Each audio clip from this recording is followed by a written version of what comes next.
E aí, nesse aspecto, o que eu vou compartilhar com vocês aqui, eu queria, assim, o meu empenho de estar aqui hoje é para que isso fosse tratado mesmo como uma operação, assim, espiritual.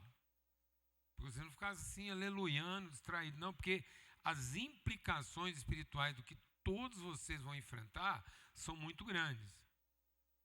E você precisa ter consciência disso. Você está entrando num mundo espiritual, a Europa, a Ásia, é um mundo espiritual muito anterior ao nosso, que lida com realidades espirituais muito mais profundas. Eu falo que os demônios de lá tudo lê enciclopédia. Eu falo que aqui no Brasil, os demônios aqui matam uma galinha numa encruzilhada, bebem uma cachaça e está tudo resolvido.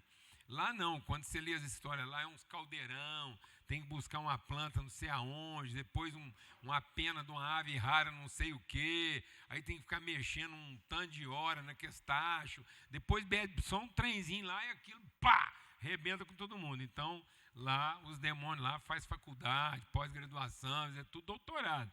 Eles não é qualquer demônio assim, meia boca, que qualquer frango na encruzilhada resolve o problema deles, não.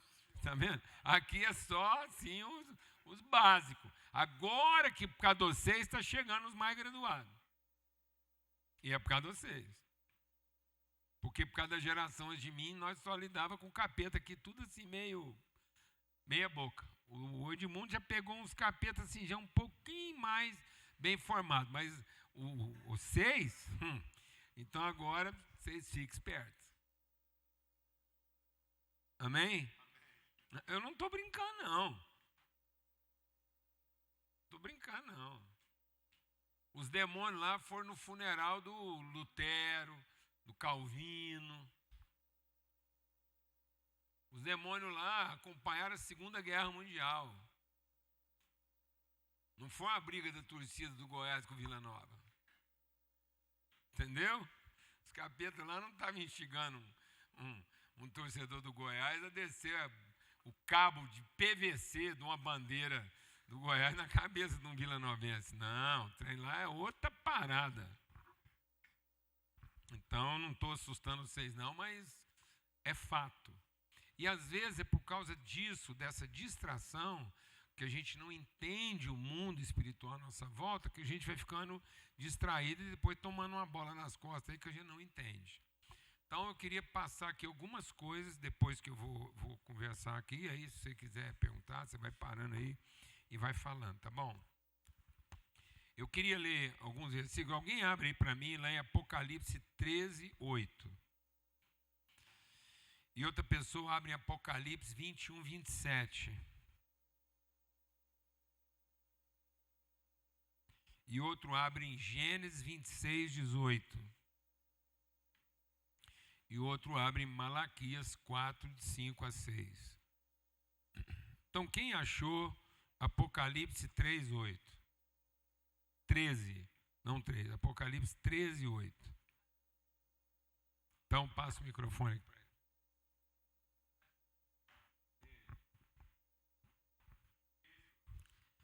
Apocalipse 13, 8. E todos os habitantes da terra adoram a besta. São eles os que não têm nomes escritos no livro da vida, que pertence ao Cordeiro, que foi morto antes da criação do mundo. Então, vocês ouviram? No dia do juízo, vão ser abertos 2 livros. Os livros dos homens, e aí nos livros dos homens estão os seus feitos. Mas vai ser aberto um livro, que ninguém pode abrir, só o Cordeiro. O Cordeiro é Cristo. E aí no livro do Cordeiro, presta atenção, no livro da vida do Cordeiro estão escritos os nomes das pessoas.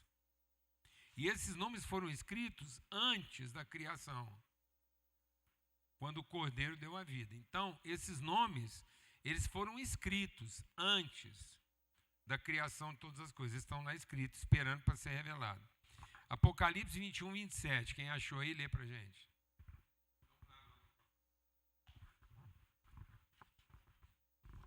Tá, Apocalipse 21, 27, né?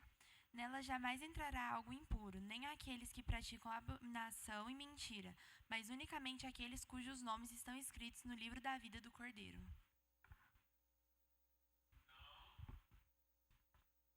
De novo, o livro da vida do Cordeiro é um livro de nomes, tá bom? Então agora alguém abre lá em Gênesis capítulo 26, 18. Quem achou aí, lê rapidinho Gênesis 26, 18.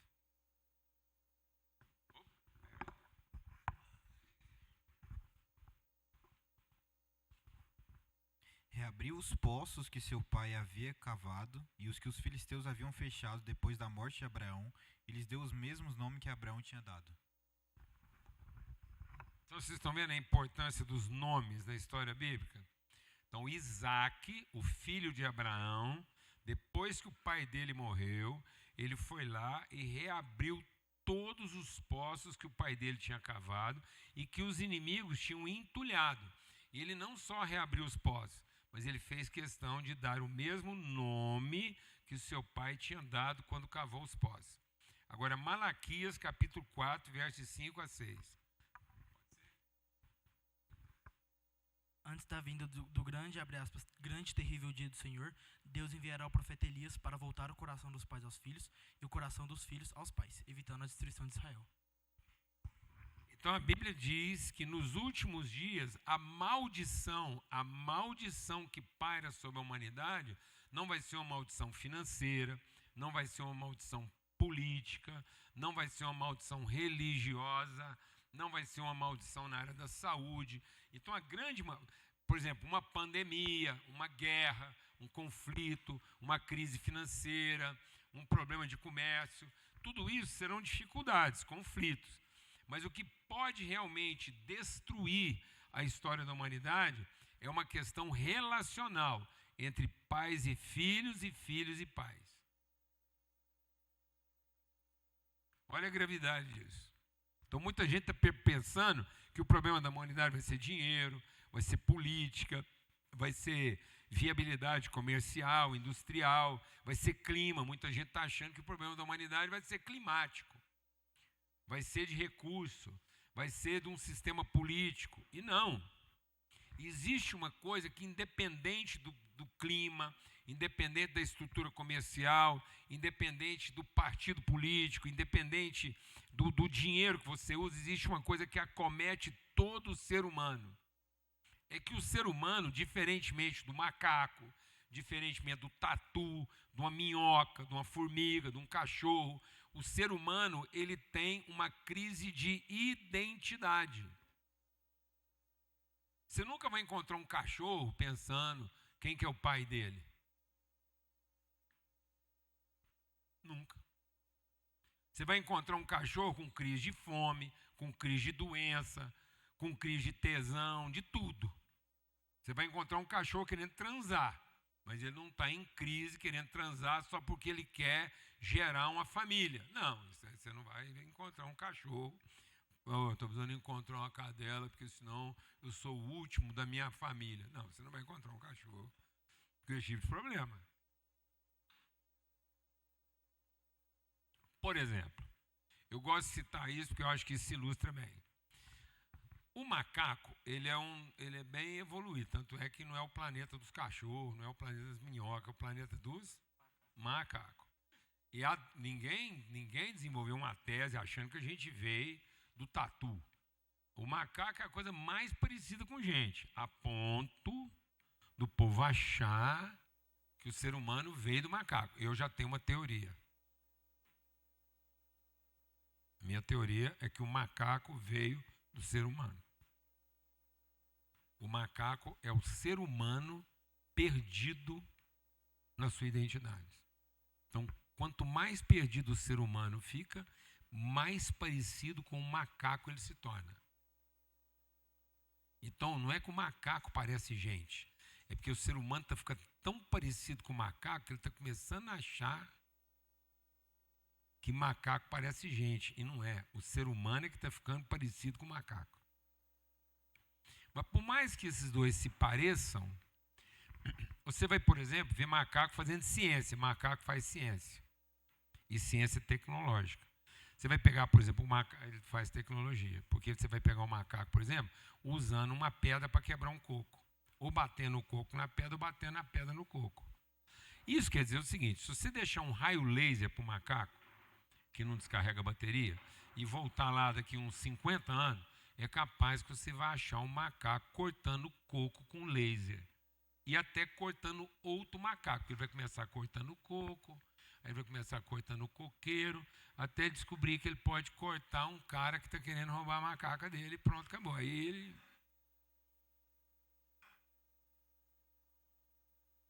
Certo ou não? O que você nunca vai ver? Um macaco plantando coco para a próxima geração. Você vai ver um macaco ensinando outro macaco a cortar coco com laser. Mas você não vai ver um macaco plantando coco para a próxima geração. Então você vai ver um macaco resolvendo problemas.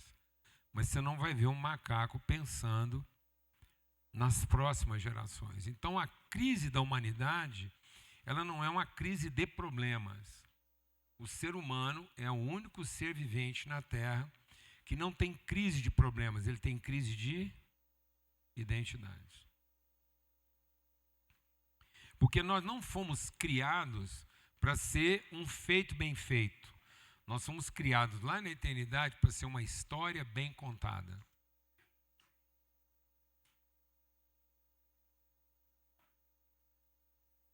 Agora eu queria que você fosse para casa hoje pensando uma coisa. De acordo com o que a gente leu aqui em Apocalipse, você já parou para pensar que cada um de nós aqui é um capítulo do livro da vida de Cristo? Agora você dorme com esse barulho em boca. Ele é o primeiro. Amém? E depois cada um de nós é um capítulo. Já parou para pensar nisso? Que existe um capítulo no livro da vida de Cristo que tem o seu nome. Aí você pira. Já pensou, velho? Olha isso. E muita gente perguntando para que você vale, companheiro. E eu sei lá, um capítulo da história de Cristo, seu nome. Os nossos nomes escritos. E aí não é os nomes escritos num rol. Não. Os nomes escritos no livro da vida do Cordeiro. Então eu não sou. Porque às vezes você fala, nós somos os nomes escritos no livro do Cordeiro, como se aquilo fosse um relatório de frequência, de presença. Não. O meu nome não está lá porque aquilo é um livro de chamada. Aquilo não é para verificar a presença, aquilo é para contar uma história. Vou repetir, vou falar devagar, porque às vezes você não entendeu. E às vezes a gente está achando que a nossa história com Jesus e o meu nome no livro da vida é só para fazer uma chamada.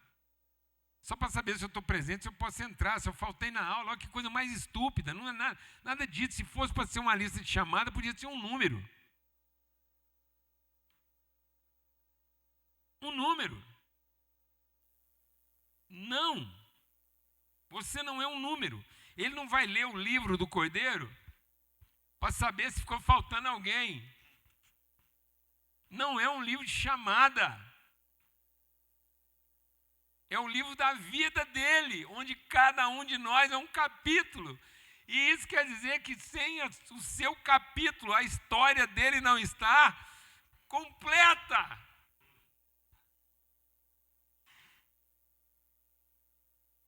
Ele não está esperando o seu nome no livro dele para saber que o rol de membros está completo para ele poder fazer a chamada. Não. Ele está esperando a sua história para a história da vida dele ser concluída. Sem a sua história, a história da vida de Cristo não está o quê? Concluída. É a primeira vez que eu estou ouvindo isso, assim, é chocante, porque você está dizendo que a nossa história fica dividida em 4 fases, então. Primeiro, a infância, que a gente ouve as histórias, ouve a história. Depois, fazer a história, que é nessa idade de juventude.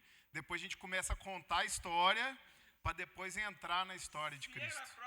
4 fases. A sua maturidade é quando você deixou de ser o cara que ouvia a história, deixou de ser o cara que ficou tentando entender a história, depois deixou de ser o cara que conta a história para o outro, e agora você finalmente entendeu que você é a história. Brincadeira, gente.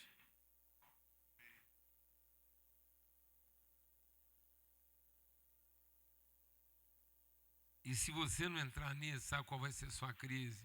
Nunca vai ser por causa de dinheiro, por causa de saúde, por causa de profissão, o lugar que você mora, o endereço que você tem, o carro que você anda. Vai ser uma crise de quê? Identidade. Por isso que o nosso encontro com a Europa foi essencial na nossa vida. Por quê? Porque a história que vem sendo contada, ela vem lá do Oriente. Ela veio do Oriente e ela vem sendo contada. Aí do Oriente ela entrou na Ásia, da Ásia ela entrou na Europa, e da Europa ela finalmente encontrou as Américas, do Norte e do Sul. Então as Américas são a última parte da humanidade aonde essa história estaria sendo o quê? Completada. Por isso que Jesus diz, vocês serão. Jesus não disse, senhora, vocês darão testemunho. Vocês receberão o meu Espírito e vocês serão a minha história até os confins da terra. Amém? Você entendeu agora? Que não era para contar a história de Jesus, era para ter o Espírito de Cristo, por isso que não vai ficar ninguém para trás. Amém, irmão? Por isso que está em todo mundo, que é uma história só, uai. Não tem jeito de uma parte, aí nós vamos largar uma parte de Jesus aqui e vai levar outra parte para lá e nós estamos esquartejando Jesus. Véio. Não, mas pelo amor de Deus, vocês não esquartejam Jesus, não. Tem que ser Cristo completo. Então, onde tiver uma parte de Cristo, a outra parte de Cristo está revelando a mesma história. Para que Cristo seja visto em toda a terra ao mesmo tempo. Olha a coisa fantástica.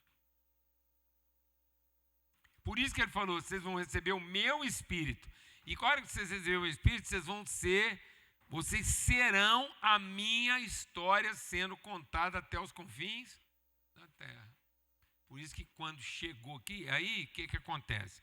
Parte da nossa crise de identidade aqui no Brasil é porque a gente tenta entender a nossa história a partir da América e não a partir da Europa. E a América não representa os nossos pais. A América representa o nosso irmão mais velho. E curiosamente, na história do Brasil e da América, se a gente fosse usar a parábola do pai que tinha 2 filhos, um pai tinha 2 filhos. O mais velho fez tudo certo e por isso acha que tem mais direito que todo mundo. E o mais novo fez tudo errado e por isso acha que tem que compensar o errado que fez, fazendo alguma coisa para merecer. Alguém está entendendo o que eu estou falando aqui? Eu preciso ser mais claro. Então existe na cultura brasileira um pensamento meio escravo que a gente tem que compensar nossas limitações, nossas dificuldades, como a gente fosse um ser de segunda categoria. E aí a gente é um ser de segunda categoria, parecendo que aqui tudo estava mais ou menos errado. E agora, para dar certo, nós temos que compensar isso através do quê? Do serviço.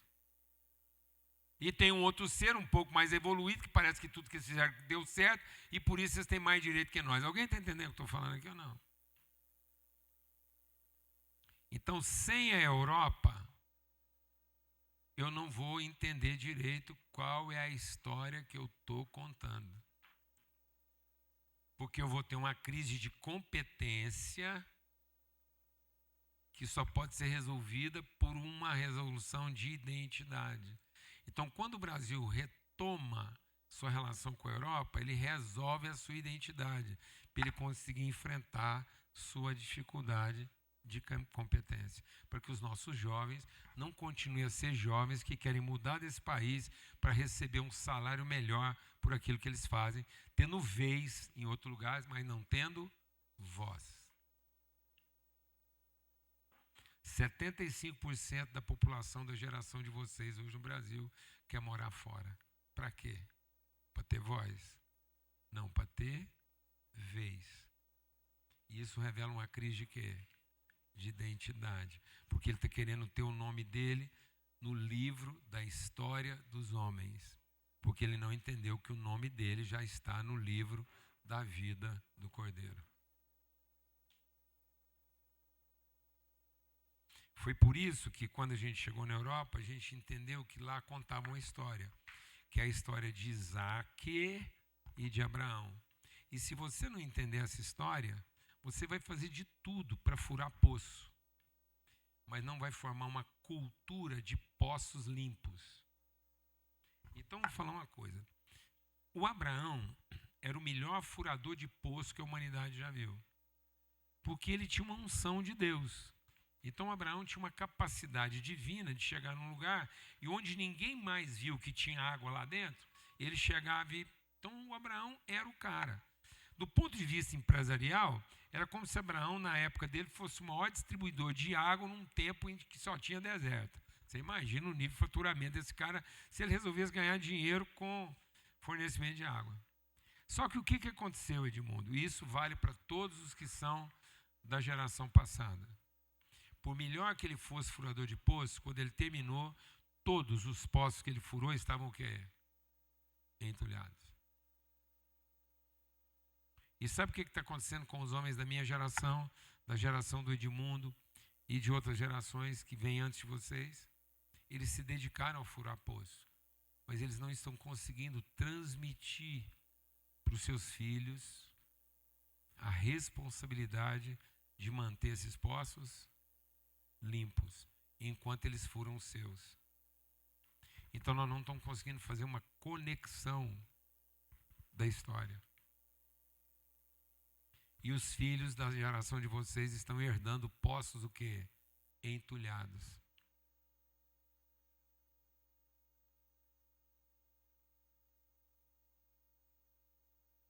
Problemas que os pais de vocês não conseguiram resolver antes de morrer.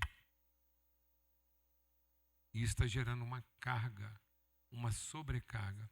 Então, a não ser que a gente entenda a nossa história, e a não ser que todos aqui entendam que você é um capítulo da história de Cristo sendo contada, e quando você finalmente entende que você é um capítulo da história de Cristo sendo contada, não tem jeito de você dar errado. Então, a última coisa que você vai estar preocupado é em ter que dar certo.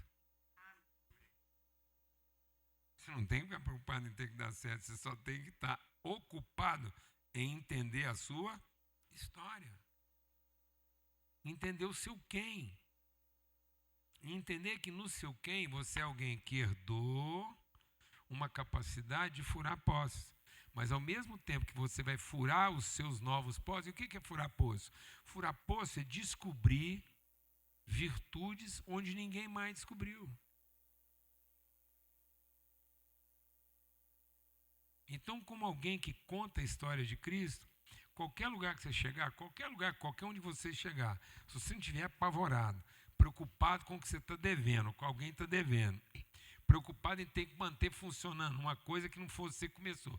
Não, se você só tiver assim a sensibilidade de lembrar que você é um capítulo bem sucedido da história de Cristo, onde você chegar, haja o que houver, Deus vai te dar a sensibilidade de perceber os recursos que aquele lugar tem e que quem já estava lá antes de você nem sabia que tinha.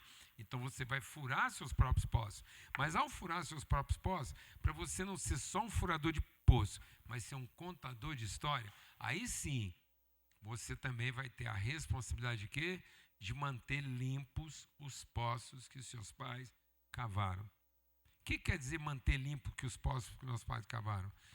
Ser alguém que tem uma história para contar e não um serviço para fazer.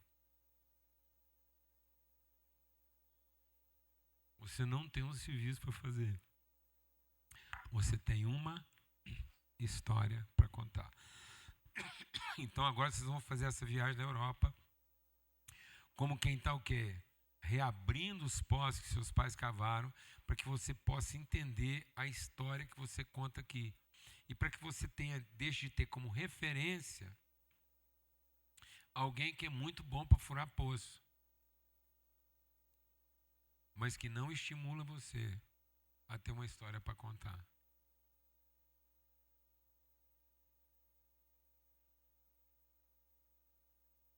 Porque quando você entra no mundo do nosso irmão mais velho, as histórias que estão sendo contadas lá não são de heróis de verdade.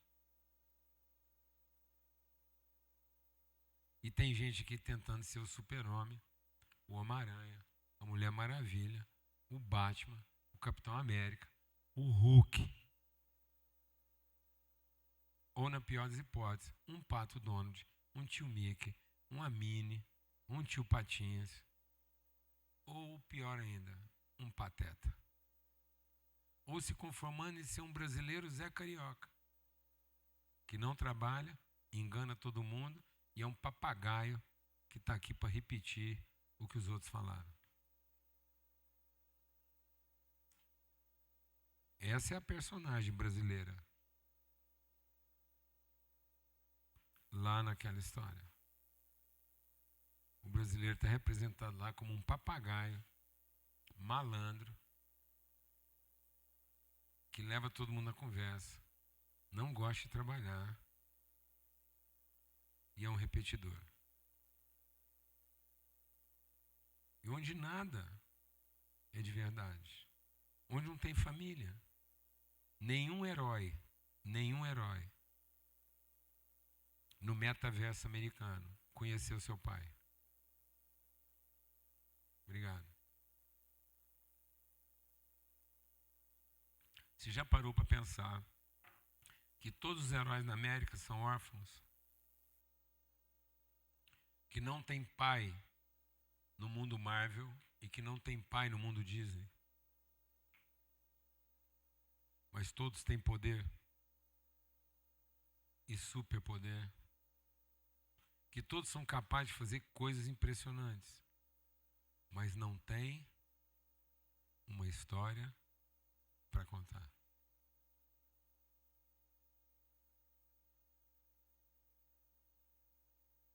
E aí você vai para o metaverso da Europa, às vezes os heróis não têm tanto poder, mas todos eles estão lutando em favor do quê? Da família. É um homem querendo subir numa torre para pegar uma mulher bonita lá que deixa o cabelo crescer só para ajudar ele a tornar a viagem mais fácil, mas que não desce na torre. Empresta o cabelo, mas não torna o trem mais fácil não, tá bom? Amém? Empresta seu cabelo, mas não desce na torre. Glória a Deus. E não se contenta com qualquer dragãozinho que ele trouxer de plástico, que ele comprou na feira, não. Amém? Se você não achar bom o tamanho do dragão, devolve ele e fala, não, pode trazer mais 2 dragão maiores aí. Entendeu? Porque são heróis faca no dente, lutando pelo quê? Pela família. Todos têm nome de família. Todos estão lutando pela honra do pai, da família, da mulher ou do seu povo. Então vai ser muito legal vocês retomarem isso. E aí eu queria deixar um dever de casa, encerrando o que eu tenho para falar. Isso, não receba isso de forma religiosa. Mas eu queria desafiar você de hoje até o dia da viagem, depois durante a viagem, se fizesse uma pesquisa na sua família. Se tem alguma história antiga na sua família que remonta a alguma coisa lá, que te liga a uma história legal. Tá feito? Faça uma pesquisa de sua própria família. Quem foi seu bisavô? Eu fiz uma coisa na minha vida. Sabe quando você pega um alimento assim, vem a composição química dele? Tantos por cento de potássio, tantos por cento de sódio, aquele trem tudo. Eu fui bom, então para mim saber para que eu presto, eu fiz uma composição química de mim. Eu peguei, por exemplo, o pai do meu pai, a mãe do meu pai, minha mãe, o pai da minha mãe e a mãe da minha mãe, e fiz uma composição química. Eu acho que eu tenho 20% do romantismo do meu avô, eu tenho uns 15% da ousadia do avô do lado do meu pai, eu tenho mais 15% da engenhosidade do meu pai, eu tenho mais uns 15% da organização da minha mãe. Eu fiz uma composição química, isso me ajudou demais. Então aprenda que você é uma história para contar. E que o livro do Cordeiro não estará pronto enquanto não terminar o seu capítulo.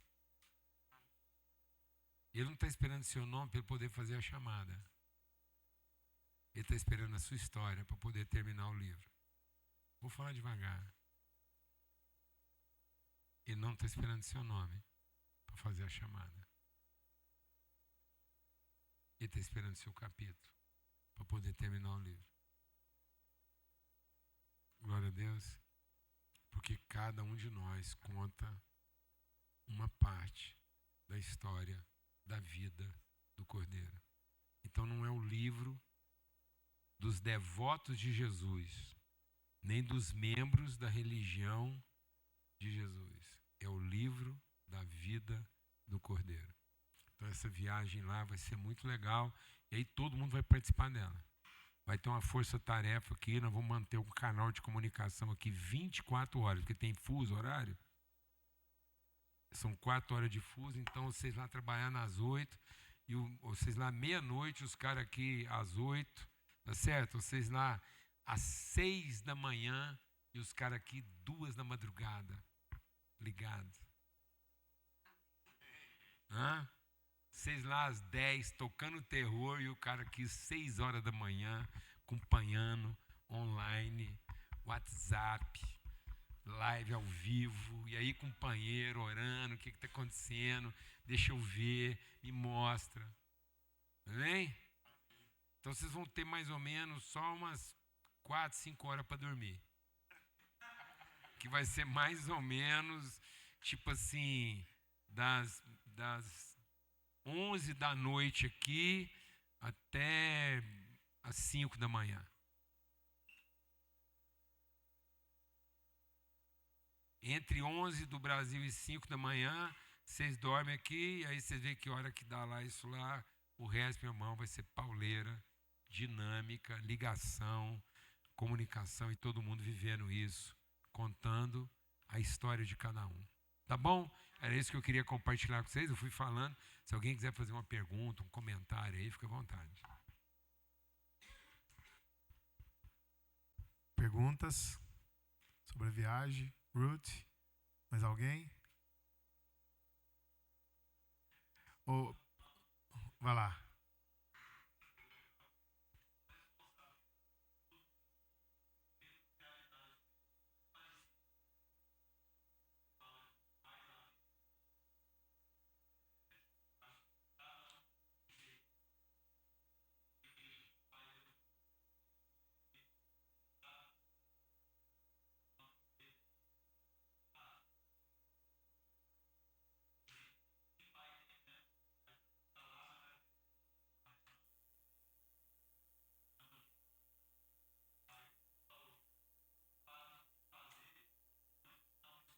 Até porque às vezes ele mesmo, às vezes você está achando que o seu pai ignora você, não é. É porque ele já herdou um poço entulhado. Então às vezes você vai ter que ajudar ele a desentulhar o poço dele, que nem ele sabe que está entulhado. Para você poder ajudar. Se você não ajudar ele a contar a história dele, aí agora você entende por que às vezes você não faz parte da história dele. Porque ele não sabe contar a própria história. Então não é que você não faz parte da história dele. É porque ele não sabe a história que tem. Ele não sabe contar a própria história. E quem sabe não vai ser você que vai ajudar a desentulhar um poço que está lá, entulhado lá atrás. Tá bom? E PJ, vamos ajudar aqui, já que nós estamos nesse momento dessa turma de fazer história, né? E também da nossa de contar história. Conta aí um pouco dessa história do Go to the Nations, né? Começou lá entre amigos em 89, mas aí como é que desenrolou isso? Vai contando aí os causos. Ó, é bom você saber que quando isso aconteceu, eu falei aqui que isso foi em 89, a nossa primeira viagem. Então, em 89, eu estava com 32 anos, né? Então, eu não estava assim estava bem jovem ainda, família começando e todos os projetos acontecendo. Então eu investi, eu peguei o dinheiro que eu não tinha e investi, juntei tudo e a gente aplicou aquilo. Nós não fizemos a conta de quanto aquilo ia custar, a gente fez a conta de quanto aquilo valia. E eu me lembro que depois dessa primeira viagem, que a gente voltou de lá entendendo que a gente tinha que aprofundar e conhecer isso melhor, foi uma coisa meio insana o que a gente fez. Depois, em 1990, 90 para 91, eu e a Alana decidimos ir para lá para ficar 50 dias. Dezembro e janeiro. Então a gente chegou lá mais ou menos no dia 10 de dezembro e ia ficar até o final de janeiro, sem os filhos. Então o Paulo Neto e a Sarinha ficaram aqui no Brasil e o Paulo Neto já estava com... isso foi em 92 já. O Paulo Neto já estava com 6, a Sarinha com 3 e a Alana grávida da Lidinha. Eu lembro a roupa que a Alana usava, a maior parte do tempo, porque era tão pouca roupa que a gente tinha para levar que eu lembro o vestido que ela mais usava lá era um vestido azul marinho de bola branca. E aí, quando foi uma coisa forte, para vocês entenderem a força desse momento na nossa vida, na formação dos valores, eu tinha um escritório de engenharia aqui, as coisas acontecendo, a igreja acontecendo. Então, eu tocava uma fazenda, eu tinha um escritório de engenharia e a igreja funcionando. A igreja, na época, com 600 e tal membros lá, e eu parei tudo. Por que foi importante essa parada? Porque como estava tudo funcionando, minha vida profissional estava funcionando, eu tinha uma profissão que eu gostava, eu tinha uma atividade que eu amava, que era a fazenda, e estava fazendo ministério, que é tudo que eu sempre quis fazer. Então, eu não era um religioso de carteirinha, tudo funcionando, a igreja bombando, e Deus um dia falou para mim, você está levantando tanta poeira com o que você está fazendo de bem feito, que você está perdendo a direção de onde você tem que ir. Está vendo? Às vezes você está tão empolgado pensando que você tem que fazer uma coisa bem feita que você não percebe que às vezes o seu bem feito pode te confundir a respeito daquilo que é o seu verdadeiro propósito. E aí eu quis dar uma saída. E aí a gente mudou tudo em casa, entregamos a igreja lá para os irmãos tomarem conta e fomos. Foi quando Deus deu a visão do Índio das Nações. Foi em janeiro, foi em dezembro de 92, janeiro de 93. E a gente estava lá, chuva, frio, e a gente não estava muito preparado para aquilo. Eu lembro, eu e a Alana pegando um ônibus urbano para ir para o apartamento que a gente alugou um quarto, e o nosso dinheiro apertado, a gente alugou um quarto de um casal da igreja que era zelador de um prédio. E aí o único quarto que eu conseguia alugar era num apartamento que era meio subsolo, então não tinha janela. E o casal era tão pão duro, tão morrinha, era época de frio naquela época, que a descarga do banheiro estava estragada e ele não arrumava. Então, quando eu tomava banho, eu tinha que guardar a água do banho para poder dar a descarga. E eu estava pagando. E a minha cama de casal era encostada na parede, porque o quarto era pequeno. Então, a Lana dormia grávida encostada na parede. E eu dormia no lado da beirada. E mulher grávida faz xixi umas 3 vezes por noite. E toda vez que ela ia mexer lá, era aquela luta, aquela batalha, e chuva, e frio, pensa. Aí um dia, na noite de Natal, no dia 24 de dezembro, a gente resolveu fazer uma ligação para casa para cumprimentar os filhos pelo Natal. O Paulo Neto com 6 anos, a Sarinha com 3, na casa dos avós. Já fazia 20 e tal dias que a gente não se encontrava. E a gente num orelhão. Você não sabe o que é orelhão? Orelhão é um telefone que fica num poste e você tem que ficar enfiando dinheiro nele. Aí o bolso, você pensa, eu estava fazendo uma ligação internacional de um orelhão. Você não tem noção de quantas moedas eu tinha no bolso para conseguir aquela ligação não cair. Eu tenho plim, plim, aquilo comendo assim igual entendeu? E eu e a Lana, para ganhar dinheiro na ligação do orelhão, a gente estava conversando os dois, assim, ó. Assim, ouvindo a mesma conversa e falando no mesmo fone. E aquela garoa gelada. Noite do dia 24. Aí o Paulo Neto veio no telefone para cumprimentar a gente pelo Natal. E a gente assim, ô filhão, que alegria, Feliz Natal, tudo bom? Aí ele com a vozinha pequena de criança lá do outro lado, eu estou muito triste. Aí a gente, triste por quê, meu filho? Porque vocês foram embora, me deixaram aqui e não me perguntaram se eu queria ir.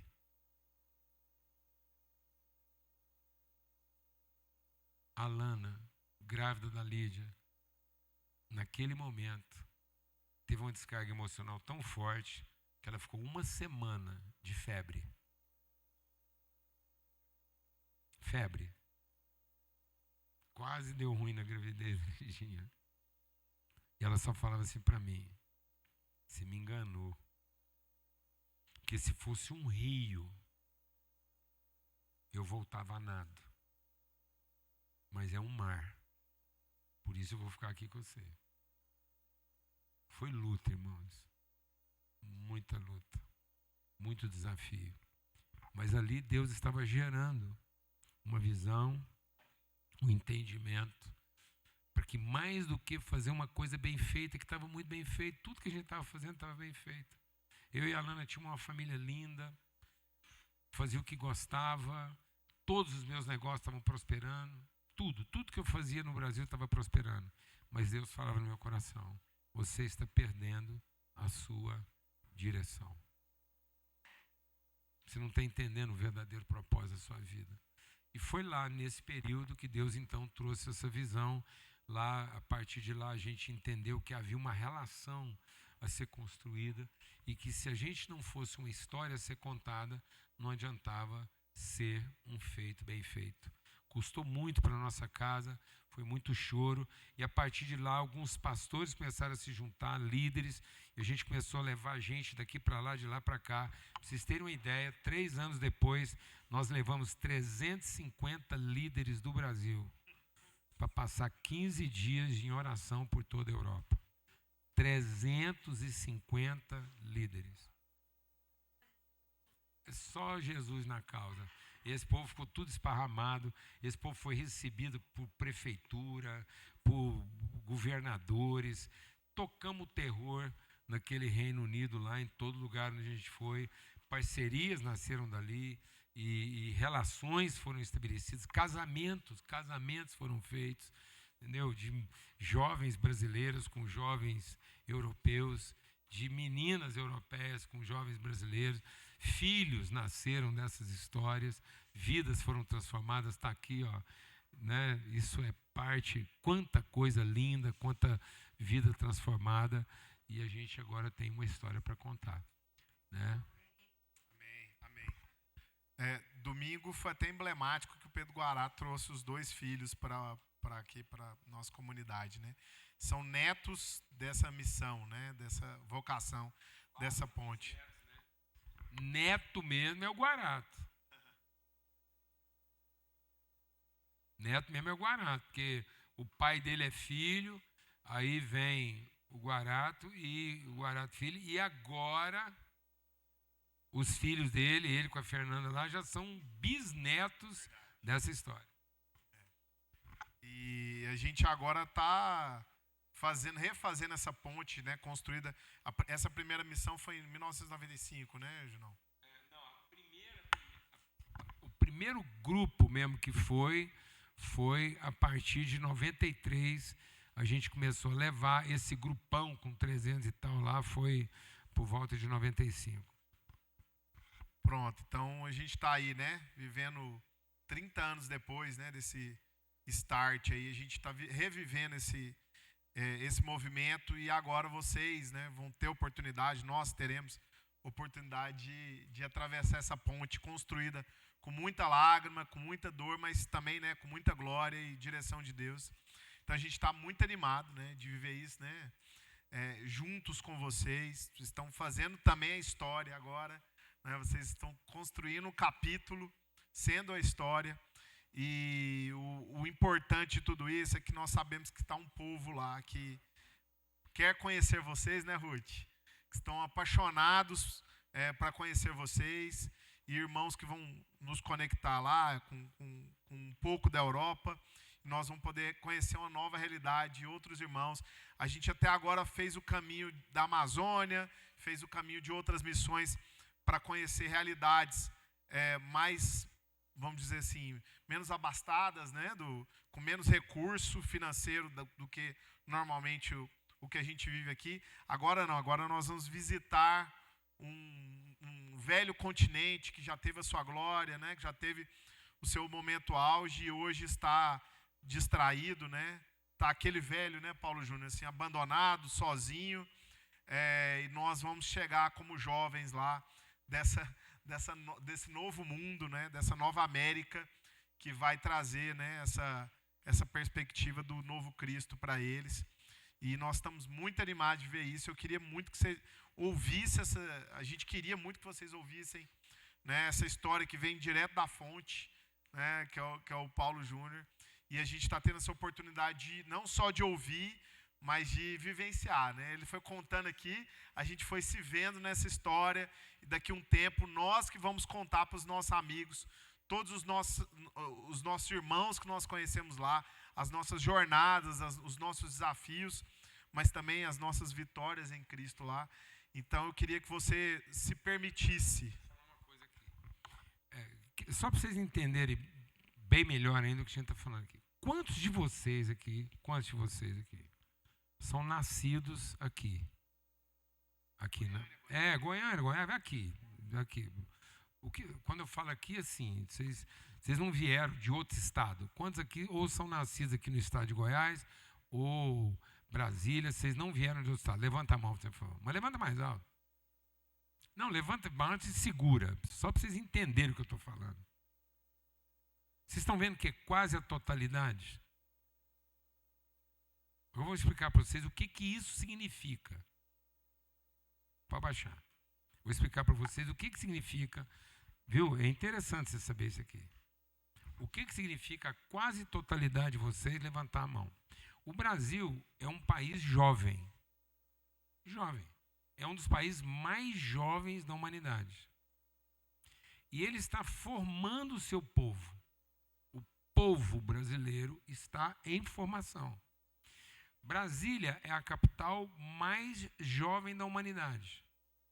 E Brasília talvez seja a única capital de toda a história da humanidade construída pelo próprio povo para ser uma capital.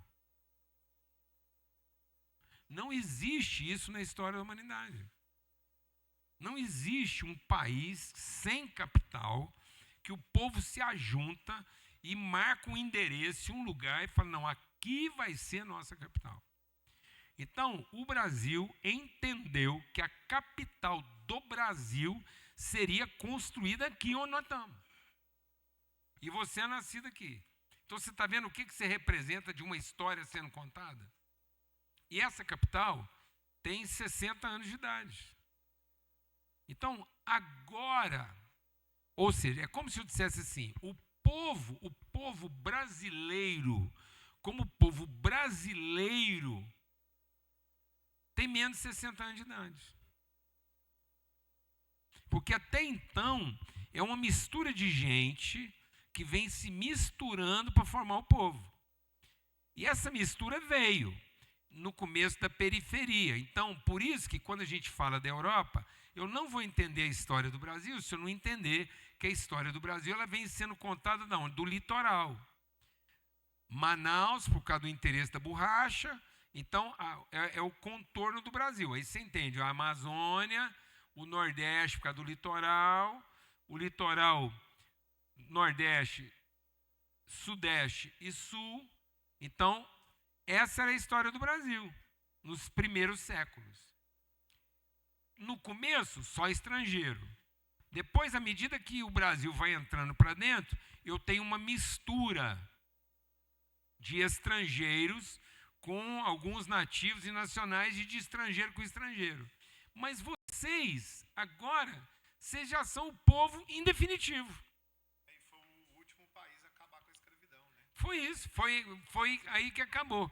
Então, por exemplo, se eu pedir para levantar a mão de novo aqui, vocês vão perceber que a grande parte de vocês não vão encontrar ninguém aqui que foi nascido de um povo formado do interior para cá. Não, vocês são um povo, vocês são uma mistura de sangue daquilo que é o povo da beirada que foi chegando para cá. Então, sem medo de errar, eu posso dizer assim, olhando para vocês aqui, que aqui deve ter, assim, por exemplo, uns 10% Bahia, uns 5% talvez, quem sabe, quando muito, Pará, Pernambuco, entendeu? Piauí, certo? Mas aí, a hora que descer ali, tipo assim, para Espírito Santo, Rio de Janeiro, Minas Gerais, Rio Grande do Sul, aí acabou. Aí eu posso já quase saber que o sangue de vocês aqui, de Minas deve ter mais de 30%, de São Paulo deve ter mais de 30%, Rio de Janeiro uns 20%, entendeu? Do Rio Grande do Sul, cada vez mais pode ser que tenha gente aqui misturada do Rio Grande do Sul aqui, 30%. E esse povo vem misturando, então agora, vocês são o que o Brasil foi feito para ser.